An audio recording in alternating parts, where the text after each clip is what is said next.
سلام دوستان عزیز. البته من معمولا کلیپ ها و ویدیوهایی که درست میکنم به زبان فارسی نیست، ولی اینو مجبورم به فارسی صحبت میکنم برای درس در تاریخ و اینکه همه بتونن اینو بفهمن، از فارس و کرد و لور و ترک و عرب و هر کسی که در ایران زندگی میکنه، برای اینکه یک بمباران وسیع خبری بر ضد آذربایجان هست و ما میدیایی نداریم اینو خنثی بکنیم، منتها هر کس به اندازه خودش و وسع خودش باید این انحصار رسانه‌ای رو بشکنه و الان ما اینستاگرام و فیسبوک و اپ‌های مختلف رو داریم که میتونیم صحبت خودمون.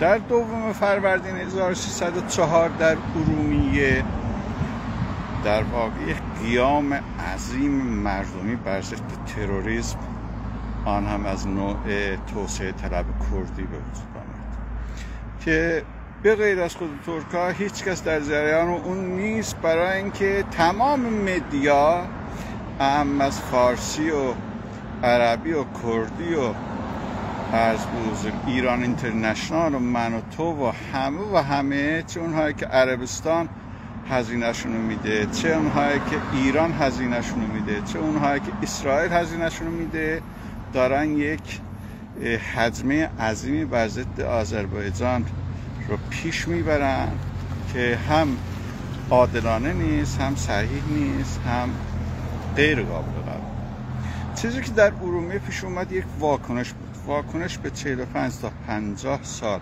توسعه طلبی کردی که زمان و متناوب و در ایام متفاوت اسپانسورهای مختلفی داره، گاهی خود رژیم ایران، گاهی رژیم صدام، گاهی رژیم اسرائیل، گاهی فرانسه، گاهی روسیه، همه دست به دست هم دادن یک منطقه متشنجی در خاورمیانه ایجاد کنن که بتوانند از طریق اون هم ایران رو، هم ترکیه رو، عراق رو، این مناطق خاورمیانه رو به نوعی تحت کنترل خودشون داشته باشن.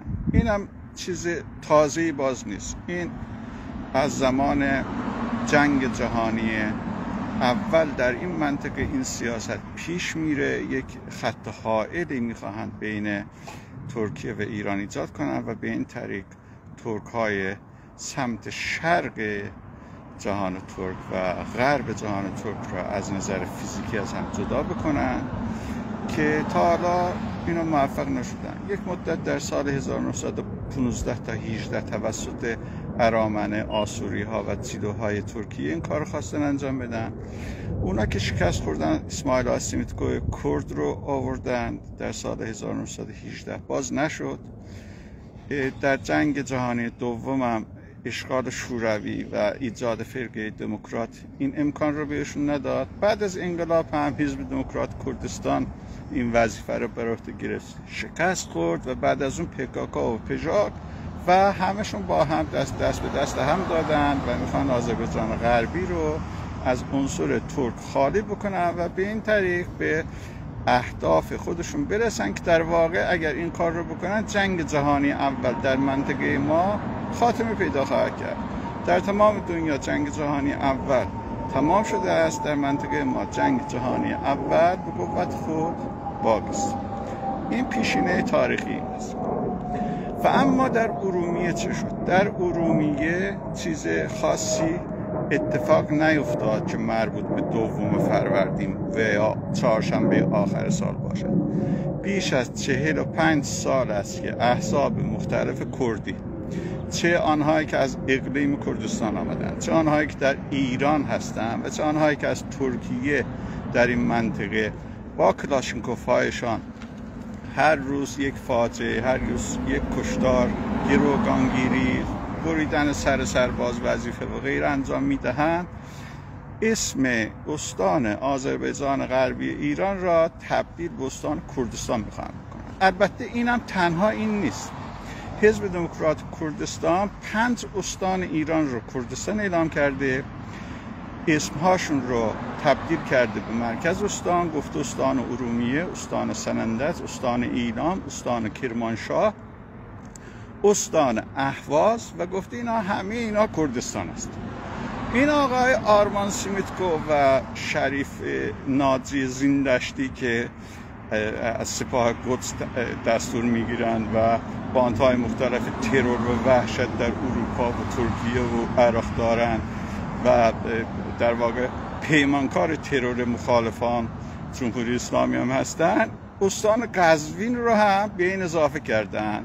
استان قزوین هم کردستان است و یه تکون دیگه یا علی ماشاءالله بعدی هم اگر بگیم انشالله استان البرز هم می شود کرج و آنجا هم کردستان و این روژوا ایجاد میشه. روشلات یعنی یک منطقه‌ای که قبلا قرار بوده از غرب دریاچه ارومیه شروع بشه برود از طرف سوریه به دریای مدیترانه وصل بشود و از اینجا برود به خلیج فارس متصل بشود به حول و قوه الهی به تهران رسیده است. الان اکنون در قزوین هست این کردستان.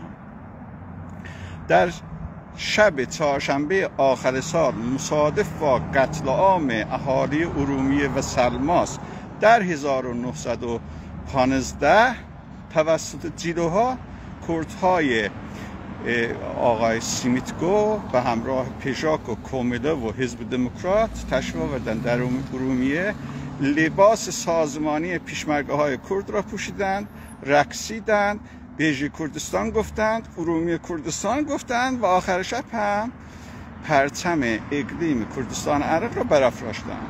کل ماجرا این.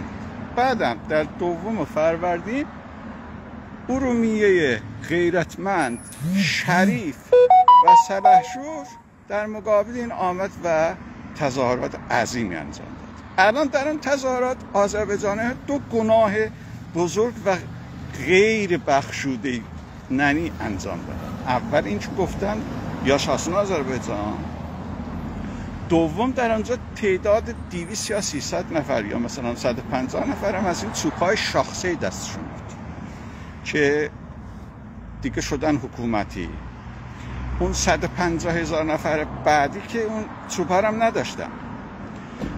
خب به هر حال این حکومتی بود، خیلی هم خشن بود، اون چوب‌ها هم گناه نابخشودنی.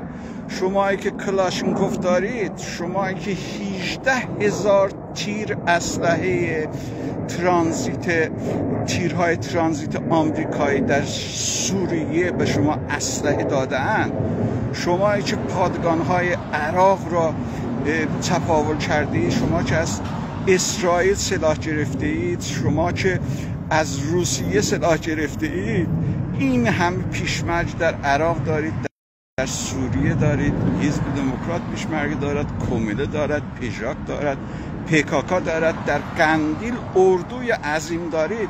چرا از 20-30 نفر یا به قول خود شما 200 نفر شما به دست اینقدر ترسیدید؟ این چه وحشتی است در دل شماست؟ شما که این خواننده‌تان صبح امروز میخون که از افرین رنگارنج تا ارومیه کردستان است، ارومیه را به کسی نمیدهیم، دریای خون ایجاد میکنیم، اگر هم بخواهد از ما بگیرد آنجا را به گورستان تبدیل میکنیم. شما چگونه از 200 نفر شما به دست ترسیدید؟ به هر حال مدیای فارس امروز شما را آلت دست خود قرار داده است. امروز همه جا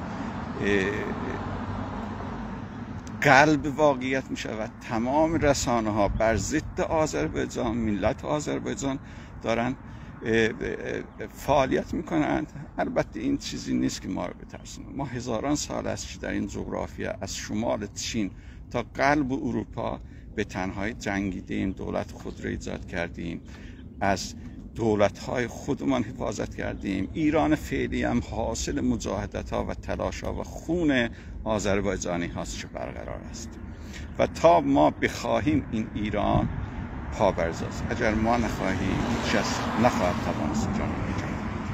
به هر حال من اینو گفتم، ثبت در تاریخ، هیچ کس، هیچ جای دیگه، هیچ تلویزیونی اجازه نخواهد داد که ما این صحبت‌ها رو بکنیم. ما ترک هستیم و آذربایجانی هستیم، از مملکت و ملت و شهر خودمان هم بلدیم دفاع بکنیم.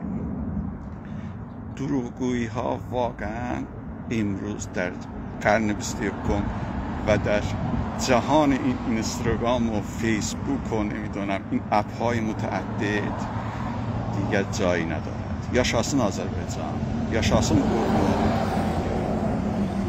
Urmu Kürdistan olmaz, Azərbaycan başqa məmləkət olmaz, dilimizdə çöndürənməsiz. Təşəkkür میکنم که به این ویدیو توجه کردید. Yaşasın Azərbaycan.